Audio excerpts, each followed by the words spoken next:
feel my kiss, boy, you can't touch this. Hypnotic, hypnotic, supersonic, superstar, come get it, superstar, come get it. నమస్కారం. Super star Rajinikanth సరికొత్త cinema robo story ఒక కాపీయా, ఒక తెలుగు నవలని శంకర్ సినిమాగా తీశారా? ఖచ్చితంగా అవునంటున్నారు ఒక ప్రముఖ తెలుగు రచయిత. విజయ్ ఆర్కే పేరుతో కొన్నాళ్లుగా తెలుగులో రచనలు చేస్తున్న రైటర్ ఇప్పుడు రోబో స్టోరీ తనదే అంటున్నారు. అందుకు తిరుగులేని ఆధారంగా తన రచన మ్యాన్ రోబోని ఆయన చూపిస్తున్నారు. ఇందులోనూ హీరో ద్విపాత్రాభినయం, ఒకరు రోబో మరొకరు మనిషి. హీరోయిన్ ఆ రోబోతో ప్రేమలో పడడం వంటివన్నీ కూడా ఒకేలా కనిపిస్తున్నాయి. శంకర్ సినిమా కూడా అచ్చుకుద్దినట్లు ఇదే అనే ప్రచారం కూడా జరుగుతోంది. పైగా రజనీ సినిమాలో హీరోయిన్ పేరు కూడా షర్మిల. మరి రోబో కథలో కూడా అంతే. మరిన్ని ఇంట్రెస్టింగ్ విషయాలు తెలుసుకునేందుకు విజయ్ ఆర్కే గారే ప్రస్తుతం మనతో ఎన్టీవీ స్టూడియోలో ఉన్నారు. ఈ విషయాల గురించి తన అభిప్రాయాన్ని పంచుకునేందుకు విజయ్ ఆర్కే గారు నమస్తే. అలాగే మరి విజయ్ ఆర్కే గారితో పాటు ప్రముఖ intellectual property analyst Vijay Kumar గారు కూడా ఎన్టీవీ స్టూడియోలో ఉన్నారు. ఈ విషయం పైన అసలు లీగల్ ఆస్పెక్ట్ లో మరి ఈ మేధో సంపత్తిని తస్కరించవచ్చునా అనే విషయాలపైన మాట్లాడడానికి ఆయన కూడా మనతో స్టూడియోలో. నమస్తే అండి మీరు కూడా.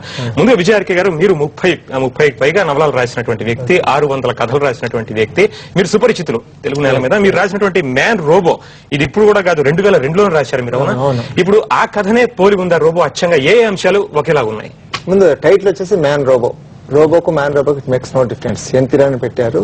సో ఏంటంటే రోబో క్యారెక్టర్ తోనే నవలతో స్టార్ట్ అయింది, సినిమా స్టార్ట్ అయింది. సో నాకైనా I want to clarification. So ఈ నవల నాదా కాదా అని చెప్పడం కోసం ఏంటంటే నాకు క్లారిఫికేషన్ ఒకటి కావాలి. నా దాంట్లో హీరో రోబో. సో అది కంటెంట్ సోల్ వచ్చేసి రజనీకాంత్ గారిది వచ్చేసి సేమ్ అది అవుతుంది. సో దీనివల్ల నేను నాకు first the evidence is the robot my title. So ఇప్పుడు అంటే ఈ సినిమా ఇంకా రిలీజ్ కాలేదు కాబట్టి ఈ సినిమా కథ ఖచ్చితంగా మీ నవలనే ఎలా ఉంటుంది అనే డౌట్ కనుక వస్తే దానికి సంబంధించి కూడా మీరు ఎందిరన్ వాళ్ళ వెబ్సైట్ నుంచి మీరు తీసుకున్నటువంటి స్టోరీ లైన్ ఉంది. Enthiran is a typical science fiction movie in which Rajinikanth plays a dual role of a scientist and robot. అంటే ద్విపాత్రాభినయం ఈయనది ఇందులో. అంటే ఒక రోబోని క్రియేట్ చేస్తాడు ఈ సైంటిస్ట్. ఈ రోబోట్ కి ఆర్టిఫిషియల్ ఇంటెలిజెన్స్, స్వయంగా ఆలోచించగలిగే శక్తి ఉంటుంది. ఈ రోబోట్ హీరోయిన్ తో ప్రేమలో పడుతుంది. మీ కథాంశం కూడా అదేనా? నా కథాంశం scientist, but scientist not hero, but scientist creates robot. So is also intellectual robot.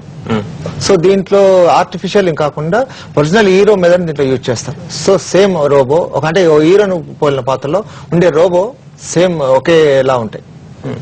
So robo పాత్రతో వచ్చేది మామూలుగా జనరల్ యంత్రాలతో అలా కాకుండా కేవలం ఒక హీరోని పోలి మరో హీరోని రోబో క్రియేట్ చేయడం అనేది నా నవల్లో ఉన్న అంశం. ఇదే నేను నవల్లో క్లియర్ గా మెన్షన్ చేశాను. మీరు ఒక్కసారి జస్ట్ చూస్తే తెలుస్తుంది. మీరే చదివి వినిపించండి విజయ్ ఆర్కే గారు. ఆ ప్రపంచాన్ని వణికించే ఆంథ్రాక్స్ ను భూస్థాపితం చేసే బాధ్యత ఆర్మీ ఆఫీసర్ అగ్నిహోత్రది. ఆ పాత్రకు సమాంతరమైన పాత్ర మ్యాన్ రోబో. సినిమా పరిభాషలో చెప్పాలంటే ద్విపాత్రాభినయం.